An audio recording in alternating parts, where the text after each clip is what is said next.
sera long. Alors oui, ça sera long, je vais pas te mentir, mais ce qu'il faut voir, c'est que si tu ne le fais pas, les années vont passer, ta vie va passer et tu vas passer un peu à côté de ta vie. À toi de voir si tu es prête à sacrifier quelques mois, un an et demi, 2 ans de ta vie à faire des restrictions et à vraiment te reprendre en main et à faire aucun excès, aucune dépense superflue pour au final te libérer de cet endettement, ou si tu préfères continuer sans restriction, et dans ce cas-là, ça peut durer toute une vie.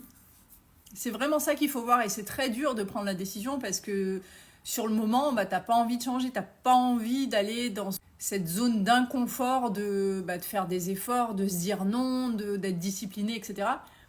Mais si tu restes dans la situation dans laquelle tu es, tu le seras encore dans quelques, peut-être 3, 4, 5, 6 ans, alors que tu aurais pu te servir de la moitié de ce temps-là pour te désendetter et donc gagner 3 ans, 4 ans sur ton désendettement et du coup sur l'argent que tu aurais pu mettre de côté.